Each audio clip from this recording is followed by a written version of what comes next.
Buenas noches, les habla el vicecomodoro. Es para notificarles que antes de fin de mes deberán abonar la factura de servicios eléctricos. De lo contrario, la empresa les podrá embargar el reactor. Quedan notificados. Chucho, ¿escuchaste eso? Antes de fin de mes. Lo de la plata la tengo acá. Si andás cerca, bueno, obviamente, la vais a buscar y listo. Tenés que esperar hasta abril. Bueno, igual cobro yo antes, los primeros días de abril. ¿De qué abril me está hablando, Chucho? Ya estamos terminando abril. ¿Abril del 2025? Para mayo, perdón. Abril estamos, para mayo. Para fin de mayo. Para los primeros días de mayo. No, boludo. 2024. Ahora, cuando termina abril. No, soy un hombre mayor, tengo un poco de contemplación.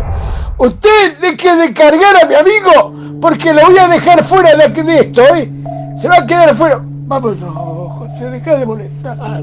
Deja de llamarme José, vos. Deja de llamarme José. Se da cuenta, me mete en un lío usted cada vez que me llama. Bienvenidos a Metroficción Radio. Esto es Cineficción Radio, ciclo radial de la revista Cineficción.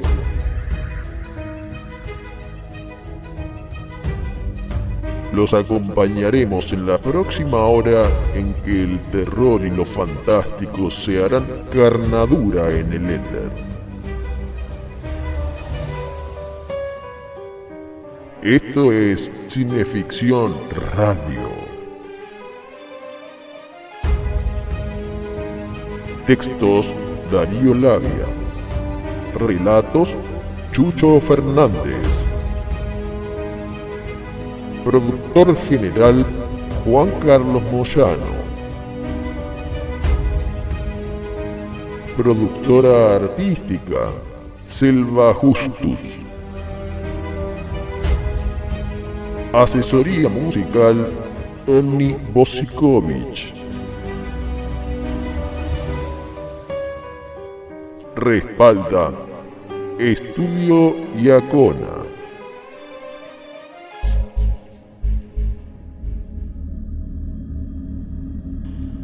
Contaría yo unos 16 años cuando tuve por primera vez cierto sueño. Estaba ante la puerta de una gran casa de ladrillos rojos, donde sabía que tenía que entrar.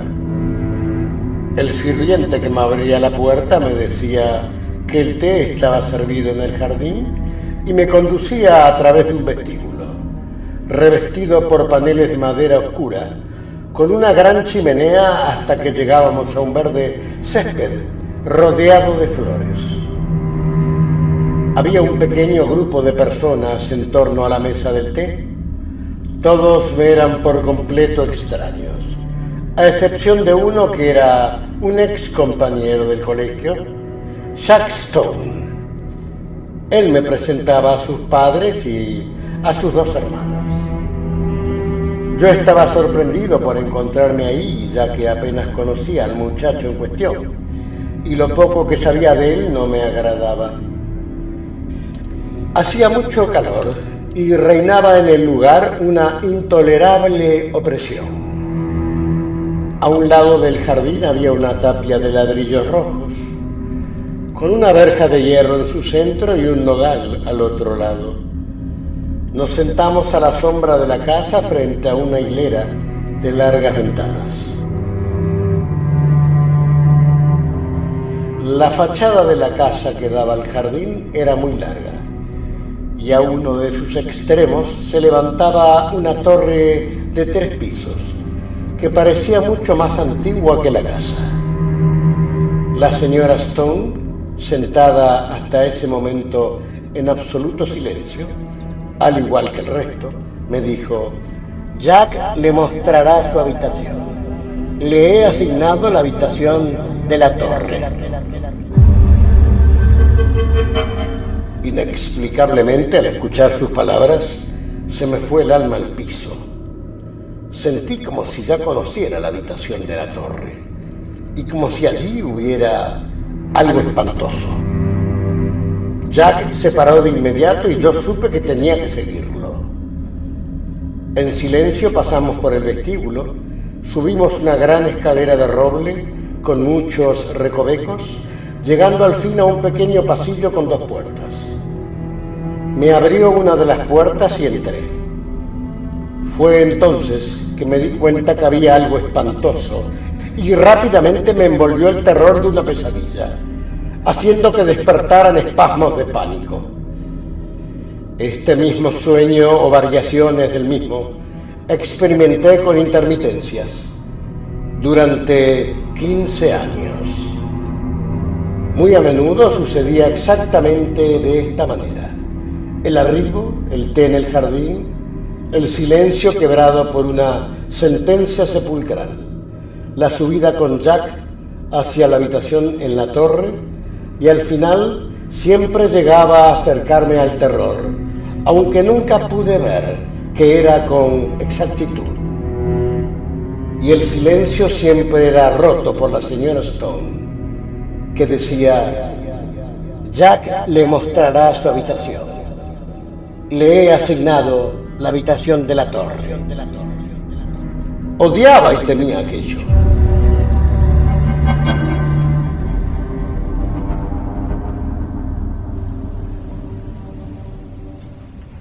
La habitación de la torre, relato de Edward Frederick Benson, se publicó originalmente en el número de enero de 1912 de la revista británica Pall Mall. Hoy trabajamos con la traducción al español hecha en 1992 por Juan Antonio Molina Foix y publicada en la antología titulada Vampiros, número 46 de la colección El Ojo Sin Párpado, editada por Ciruela.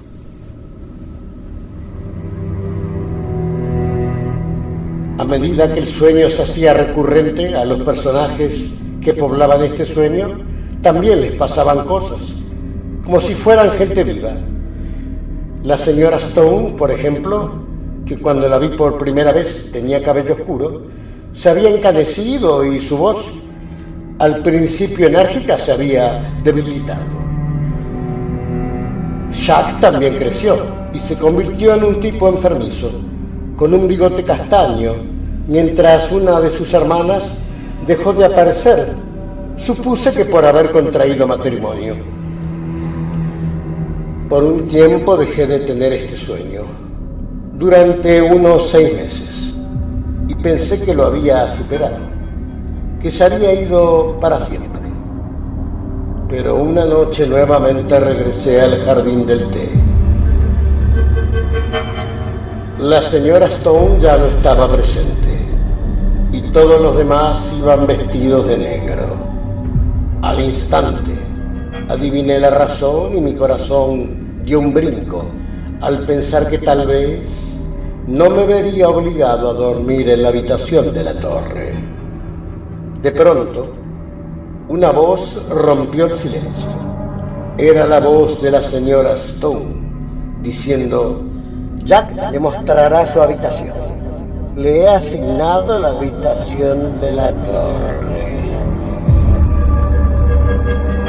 Parecía como si proviniera de la verja que había en la tapia de ladrillos rojizos, y al mirar en aquella dirección vi entre la hierba la presencia de unas tumbas. Una curiosa luz grisácea emanaba de esos sepulcros y llegué a leer el epitafio de la lápida más cercana: en funesta memoria de la señora Stone.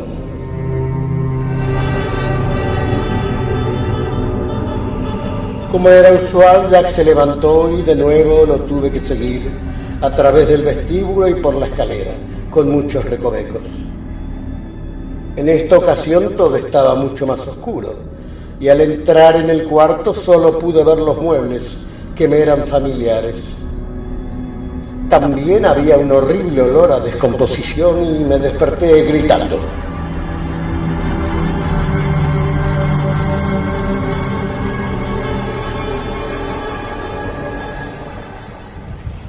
¿Qué son los sueños?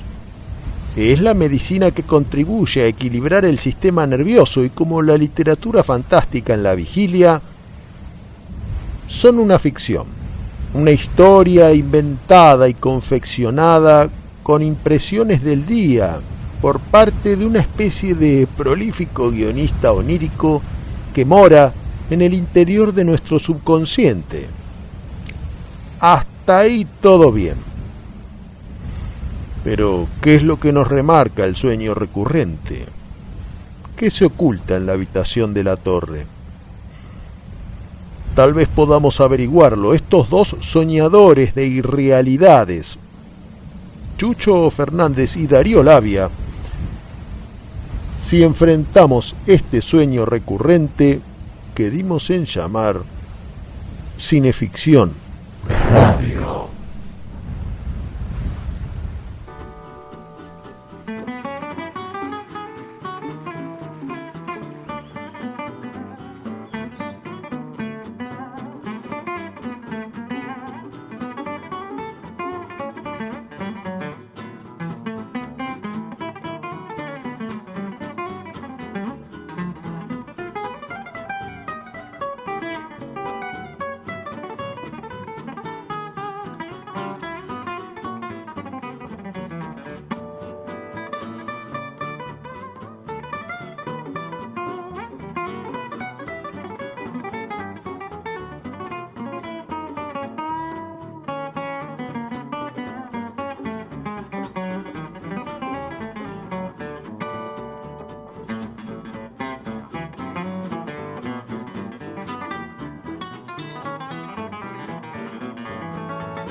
Tus días hoy, disfrútalo en la Bitácora Gastro Bar y Cervecería, Avenida Santa Fe 1602, Martínez. Seguinos en redes sociales, la Bitácora Gastro Bar y Cervecería. Cineficción Radio, espeluznantes historias de terror.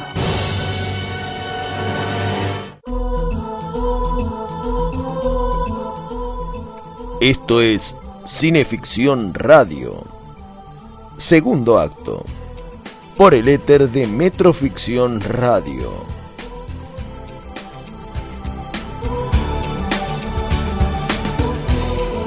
¿Cómo anda, Chucho? ¿Cómo anda, camarada querido? Aquí, ahora, no sé si estamos a profundidad de periscopio o ya emergimos, no me doy cuenta. Estamos ya navegando Sí, navegando, sí, pero ¿a qué profundidad? a 400.000 brazas. Caramba. Bueno. Ya estamos casi por el otro lado de Australia. Llegando, mira. Selva. Yo acá estoy, no entiendo nada. Ustedes cuando hablan de dónde estamos, por dónde vamos, esos términos técnicos, yo no entiendo. Usted se sube a cualquier lado, bueno, a cualquier ya estoy colectivo. Acá, ya me subí. Usted se y no sube tiene paradas, así que no es como un colectivo. Usted se sube a cualquier lado, donde no le cobren. Qué bárbaro. Le contamos a los oyentes que están escuchando Cineficción Radio, que magistralmente conducen el camarada Darío Labia y un humilde colaborador, Chucho Fernández. en la producción artística La querida Selva Justus. y en la producción general. El aristócrata Juan Carlos Moyano, desde Austin. Ahora está en Austin. Asesoría musical. Tony Bosikovic en compañía de Talacasto, ¿cómo era? No. Termidor, no, son marcas. Navarro Correa. Navarro Correa. Hoy, Chucho, usted está afiatado, está muy... Afeitado, sí, me afeité anoche. Vos sabés lo que pasó el otro día. nuestro amigo Richard Wagner de Richard Tattoo, Correcto. ¿sí? Me dice Ajá. que fue a tatuarse Julio y le no. pidió, sí, escucha esta, Selva, le pidió que le haga una flor de lis. Ok. ¡Julio! ¿Puede venir, por favor? Señor Jai, retírese porque me parece que estoy teniendo una alerta en... Retirarte voy a hacer retirar yo a vos por la fuerza, ¿eh? No te hagas el loco que acá no pesás tanto, ¿eh? Acá Sí, ¿qué pasa? el escudriñador me está avisando que hay una fuga. ¿Qué pasa? Hay una microfuga en las toberas de popa. Vaya y vuelven enseguida. Fíjense, por favor. Vos quédate acá, Julio. Aclará a estos trasnochados. Ahí está. Sí, no sé, que tengo que... Bueno, Discúlpeme cómo estoy, pero estoy esperando ese amor. vaya a la cocina nomás, Julio. ¿Pero para qué me llamaron? A usted lo llamó Jai, que es un inimputable. Vaya tranquilo, ahora lo ¿Que soy un vamos. qué? A mí me gusta. Yo soy hombre tradicional. Sí, sí. No, a mí no me venga Bueno. con cosas raras. Yo he estado casado y ahora tengo una... muy imputable, ¿eh? No, ese es Jai, inimputable. Usted es una persona de bien, Julio. Sí, como corresponde. Ahí está. Bueno. ¡Ahí Chucho, voy, José! Chucho, te cuento. Richard Wagner, Richard Tattoo, en la galería Bond Street, que el Correcto. otro día anduve, me dice, fue Julio a tatuarse y le pidió una flor de lis. Richard en 15 minutos se la hizo. ¿Una flor de lis? Una flor de lis Mire en el brazo. ¿Quiere que moderno? ¿Qué querrá decir, no? ¿Cuál fue mi sorpresa?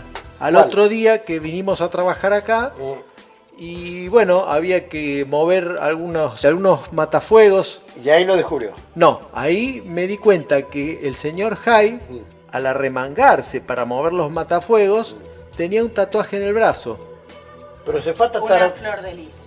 No, tenía un trébol. Ahora mi pregunta es, ¿cómo es posible que y esto es lo que me pregunta Richard para saber si tiene que cobrar otro tatuaje? Puede ser que él tatúe en una epidermis y Por ósmosis. claro, se pasa de una a otra, No sé. o hay no- algo raro ahí. No sé.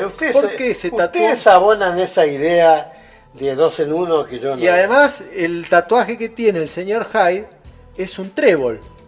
Claro. Puede ser que el señor Hyde, al ser más venoso y más fibroso que Julio, que es más flaniento los brazos de él, Ajá. ¿vos qué opinás? Que sos especialista en tatuajes. A mí yo creo que ustedes están poniendo al mate algo que yo no sé. Y están, digamos, por decir de una manera elegante, teniendo ideas delirantes, ¿no? No sé, yo igual ahora me quedé flasheando con el relato. Vos estás medio enamorada de Julio. Vos Bueno. caíste en las redes, Julio. Julio, es Porque una- En las redes sociales con su- de Julio con caí su- con- y me da mucha vergüenza. Porque ajena. Julio, con su modo, con su manera, te hizo entrar como un pajarito en su jaula. Pero Julio es un caballero, ¿o no? Oh, desde luego. Buah. ¿O tiene un lado oculto, medio... Me llamaron... ¿Cómo le va, Julio? Venga, venga. No sé, me llaman Mangrita mi nombre, no sé si me necesitan o me están Venga. criticando. El señor Hyde. Ajá. ¿Cuánto hace usted que conoce al señor Hyde? Oh, de la guerra de Corea. O sea, hace como 70 años. ¿Perdón? ¿Qué edad tiene usted, Julio? Yo pensaba que tenía... Yo lo conozco la guerra de Corea. ¿De la guerra de La Corea? guerra de Corea. ¿Y pero qué eran niños ahí o ya estaban conscriptos? No, éramos adolescentes. Ya eran adolescentes, o sea que es un veterano. Sí, lo que pasa es que Jaime... No quiero hablar de José ahora. Buah. ¿Hay algún inconveniente? No, Julio? pero él es muy reservado. Oye, no puedo decirme, no tengo problema, él no... Pues ya lo vamos a resolver. Bueno, perdón, yo le hago una pregunta, Julio. Sí. No importa de qué estábamos hablando Escuchame, antes, no pero... respondan nada estos dos. No les hagas caso. Están acá así de casualidad. No, yo le pregunto por un relato. Pregúnteme a mí, yo respondo por él. No, déjame responder a mí.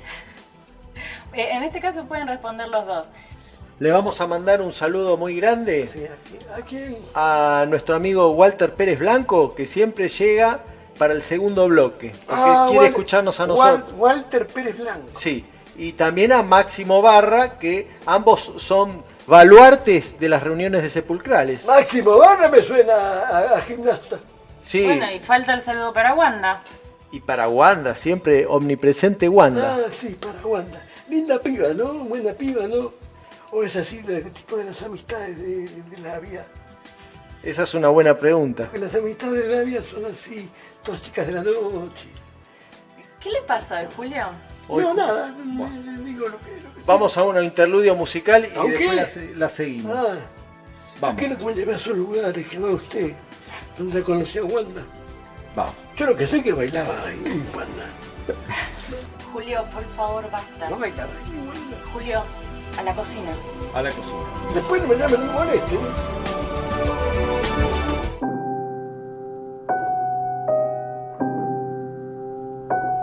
Cineficción Radio presenta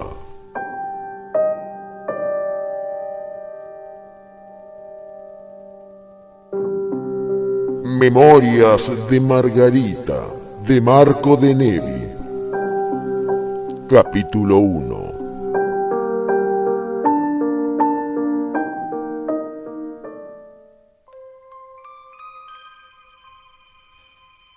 Algunos años después de la muerte de Tatita, mamá decidió alquilar el altillo del fondo, que en otras épocas había sido habitación de servicio. Es un cuarto amplio, con una ventana y su excusado. De todos los candidatos que se presentaron, mamá se quedó con el profesor Jorquera. Creo que lo eligió a causa de su profesión y de su edad. Habrá pensado que un profesor, no dijo de qué, feo y casi viejo, sería el inquilino ideal para una casa donde vivían dos mujeres solas, y sobre todo si una de esas dos mujeres, yo, era aún joven y muy hermosa, aunque muy orgullosa y huraña con los hombres. Durante los primeros tiempos, las presunciones de mamá parecieron confirmarse. Jorquera resultó un tipo raro, pero que pagaba puntualmente el alquiler y no fastidiaba. Prácticamente venía solo a dormir. Se iba a las 8 de la mañana y no volvía hasta después de medianoche. Mamá lo respetaba mucho.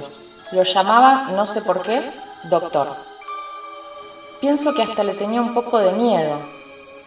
En cuanto a mí, la idea de alquilar el altillo me había parecido un disparate, una de esas chifladuras de mamá que desde que había enviudado se sentía en la miseria.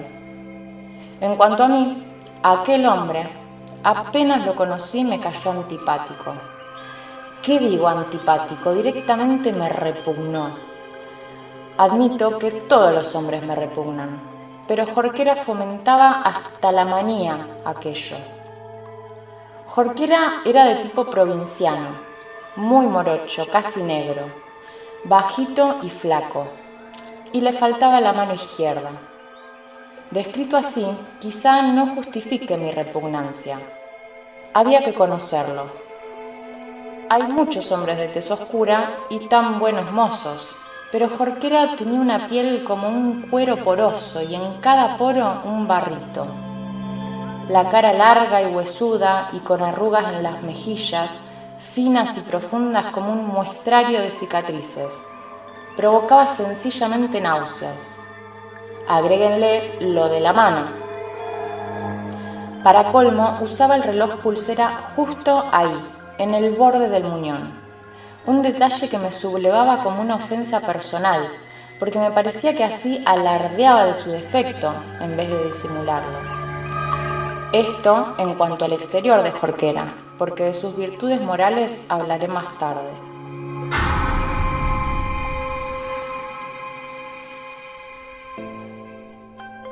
Acompañan Cineficción Radio estas empresas interesadas en el buen horror. Camauer Rental y Estudio. Pablo Sala, música original. Y Richard Tattoo, en Galería Bond Street, Richard Tattoo.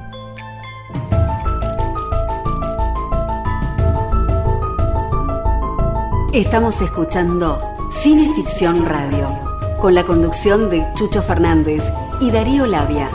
Espeluznantes historias de terror.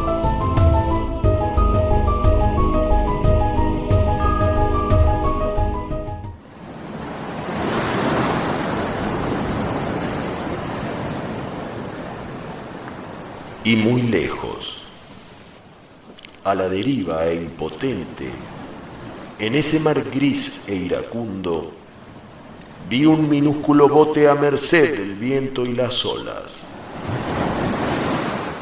Y el guía me dijo: algunos llaman al mar falsedad y al bote verdad, y otros llaman al mar verdad y al bote falsedad.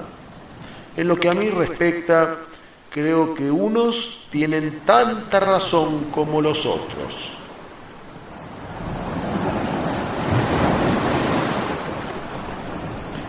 Estás escuchando Cineficción Radio, tercer acto por Metroficción Radio. Antes era la cita introductoria de Dodo, la primera novela de E.F. Benson, publicada en 1893, cuando el autor tenía 27 años. Benson había nacido en 1867 y era hijo de Edward White Benson, que ascendería a arzobispo de Canterbury. No es un tema menor que una charla de este señor Benson, mientras tomaba el té con Henry James, diera la idea a dicho escritor de la célebre novel Otra vuelta de tuerca.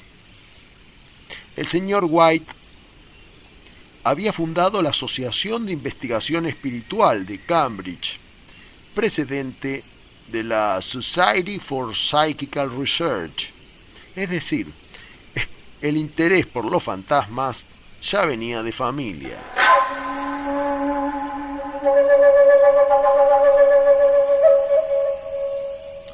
Leemos a S.T. Joshi en el ensayo E.F. Benson, Fantasmas y más fantasmas, incluido en su volumen The Evolution of the Weird Tale. Los relatos de fantasmas de E.F. Benson son en todo sentido clásicos relegados. Sus 4 antologías son perlas excepcionales y solamente por no proliferar sus ediciones es que no ocupa un lugar al mismo nivel que M.R. James, Oliver Onions o Walter de la Mare en la cima del relato fantasmagórico británico.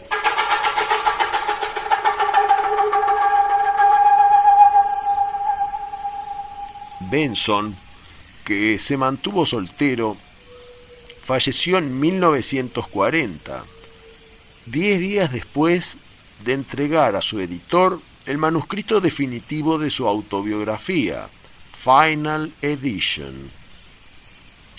En ese volumen nos dice acerca de su técnica del cuento de fantasmas. Creo que un narrador debe, primero, asustarse a sí mismo, antes de que pueda aspirar a asustar a sus lectores.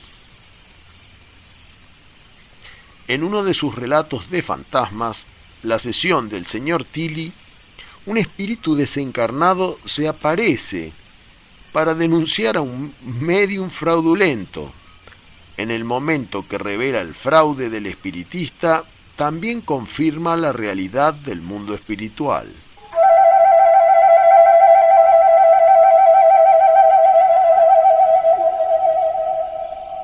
Para 1912, año de publicación de La habitación de la torre, la señora Julia Stone, su figura arquetípica, expresaba un estereotipo no difícil de identificar. Es, como diría el abuelito Pedro Porcel, lo viejo que asfixia a lo joven, con sus valores y formas caducas. En la época de Benson, esto era patente en esa sociedad victoriana férreamente conservadora ante el advenimiento del feminismo, temas sobre los que Benson escribió en sus novelas.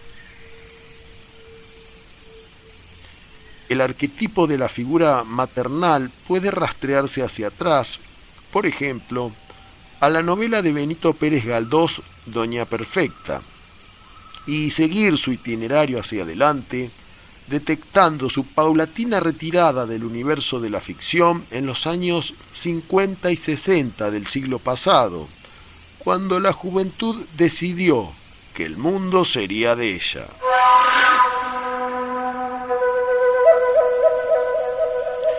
En el relato, como hemos oído, la voz severa de la señora Stone provoca un cambio en el ánimo del narrador.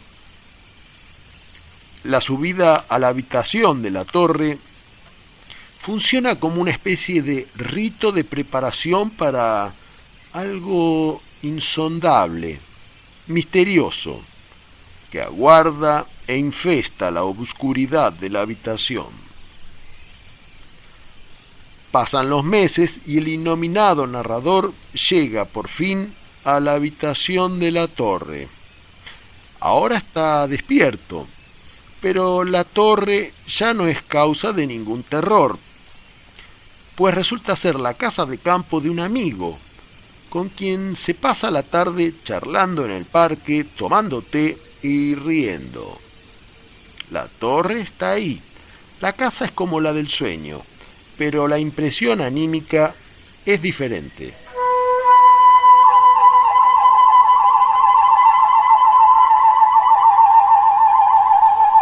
Al caer la noche, la habitación de la torre sigue sin dar ningún escalofrío, salvo por un extraño retrato que representa a esa funesta mujer del sueño. Los dos amigos quitan el cuadro para llevarlo a otro lado, pero el cuadro debe tener un marco pesado, pues es exageradamente pesado para sus dimensiones. Requiere el esfuerzo de los dos hombres y un criado. ¿Y cuál es la sorpresa? Al apoyar el cuadro en el pasillo, los tres se dan cuenta de que les quedaron las manos manchadas de algo rojo, como si fuera sangre. Al enjuagarse, sin embargo, se dan cuenta de que ninguno se ha hecho cortes ni ha sufrido raspones en las manos.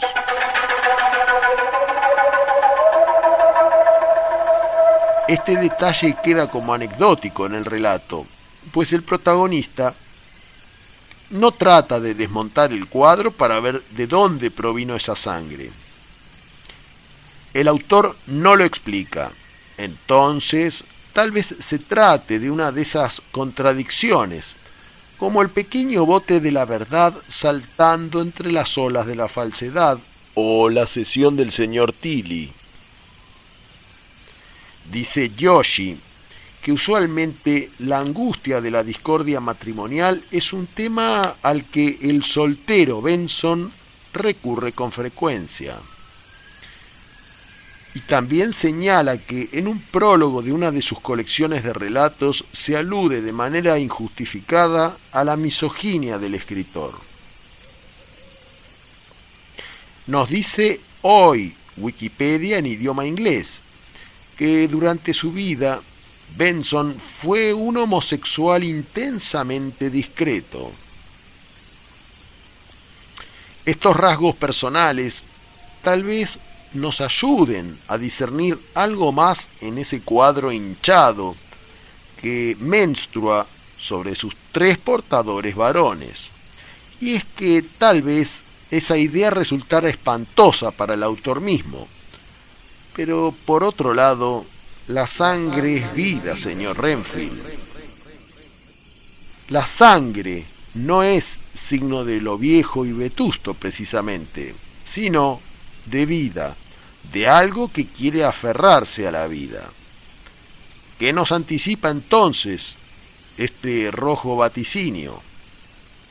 Eso lo comprobaremos en el siguiente acto.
No se deje intimidar por el cine y los matones de Marcellus Wallace. Cineficción, para estar bien informado y esquivar todas las balas. Para adquirir Cineficción, consulte en cinefanía.com.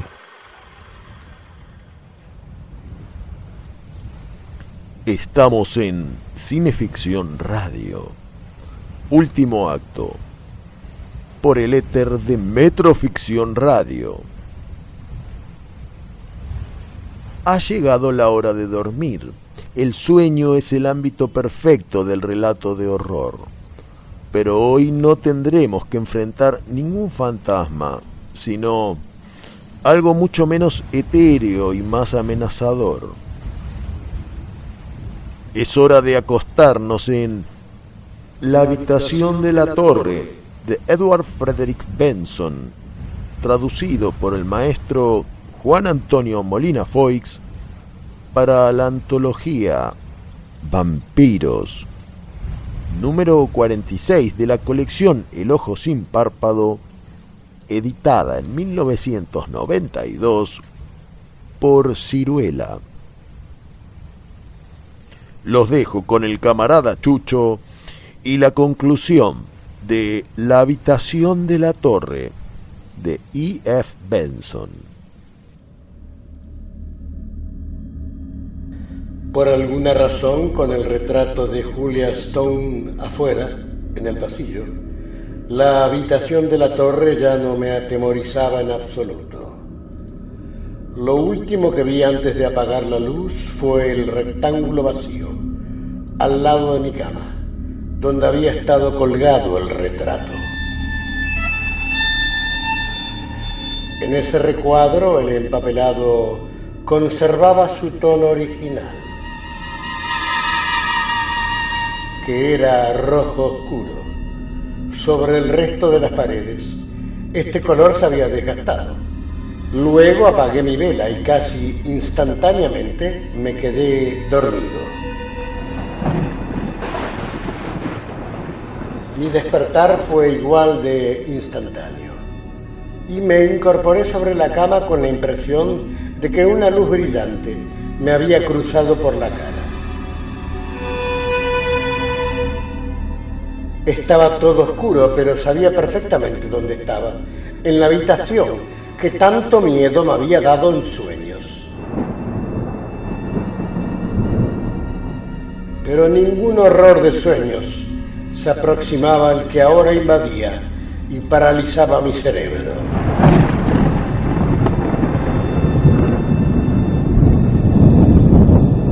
Al siguiente instante el bramido de un trueno sacudió toda la casa.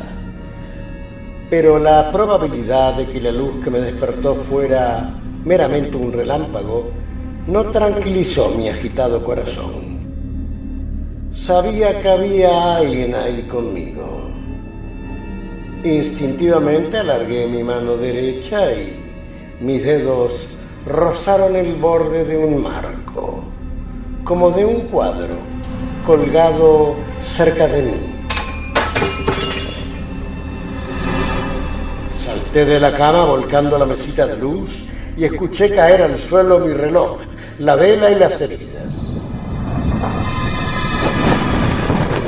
En ese momento, otro enceguecedor relámpago iluminó la estancia y pude ver que el cuadro de la señora Stone estaba nuevamente colgado en la pared. Otra vez la habitación quedó sumida en la penumbra. Pero antes de ello, pude ver otra cosa también. Una figura inclinada a los pies de la cama que me observaba.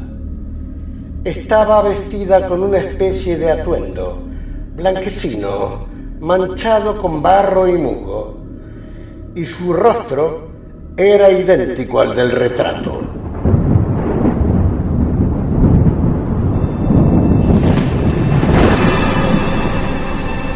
Bramó a continuación el trueno y retumbó por encima de mi cabeza. Y al cesar en el silencio mortal que siguió, escuché un susurro como de movimiento que se aproximaba y horriblemente percibí un olor a corrupción y putrefacción. Entonces una mano se posó en mi cuello y muy cerca de mi oído pude escuchar una respiración acelerada. Supe que esa cosa, a pesar de que podía ser percibida por tacto, olfato, vista y oído, no pertenecía a este mundo, sino que era algo que había podido franquear los límites de la vida y que tenía el poder de manifestarse. Entonces sonó una voz que ya me era familiar. Sabía que vendrías a la habitación de la torre. Te he estado esperando durante mucho tiempo. Al fin has venido. Esta noche será mi festín. Dentro de poco nos daremos un festín juntos. Y la respiración jadeante se acercó más a mí. Podía sentirla en mi cuello. Y el terror que me paralizó por un momento derivó en un salvaje instinto de preservación. Golpeé al aire violentamente con ambos brazos. Lancé patadas a la figura que me rozaba y escuché una especie de chillido animal y algo blando que caía con un ruido sordo. Di unos pasos, esquivé lo que fuera que yacía ahí y por pura suerte di con el picaporte. Al siguiente instante salté al pasillo, cerrando estrepitosamente la puerta detrás de mí. En ese momento, desde la planta baja, mi amigo John Clinton, candelabro en mano, acudía corriendo por las escaleras. ¿Qué pasa? Dormía justo debajo de ti y oí ruidos, como si, Dios santo, tienes sangre en tu hombro. Me quedé inmóvil, pálido como una hoja de papel. Sobre mi hombro tenía la marca, como si me hubieran apoyado una mano, cubierta de sangre.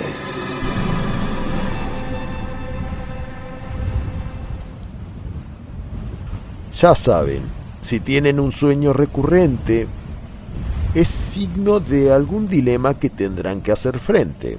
Por lo pronto, dejamos Cineficción Radio en modo silente, pero no sin antes dejarles un epílogo breve y elocuente.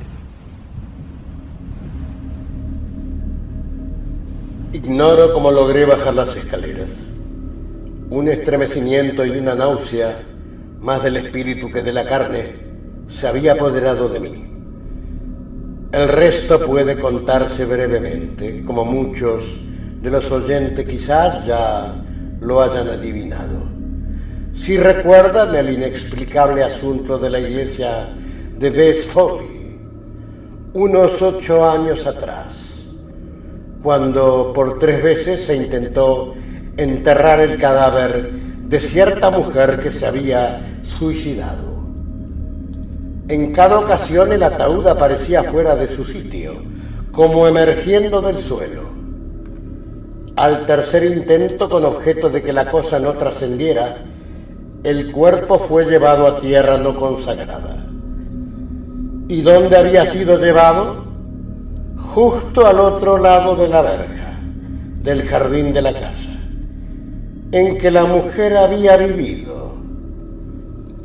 Se había quitado la vida en la habitación de la torre y su nombre era Julia Stone. Más tarde fue desenterrada en secreto y se encontró que el ataúd estaba repleto de sangre.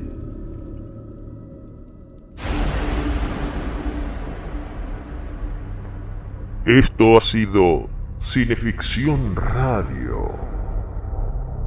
Textos: Darío Labia.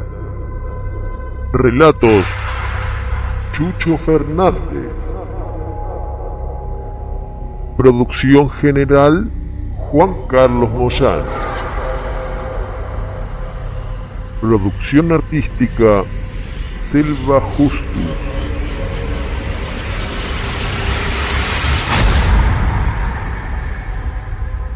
Cineficción Radio es el ciclo radial de la revista Cineficción.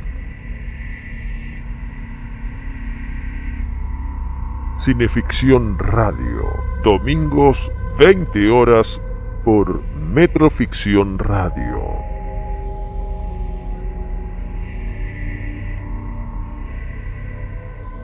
Se puede ver en el canal de YouTube de Cinefanía.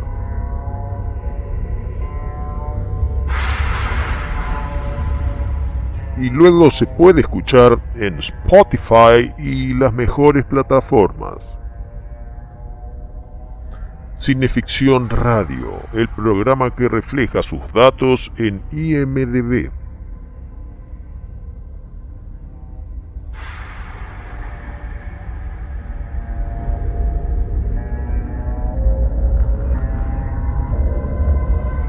Respalda Estudio Iacona.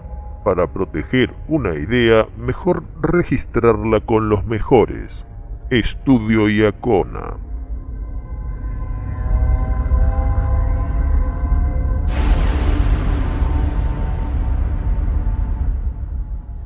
Será hasta el próximo domingo a las 20 horas.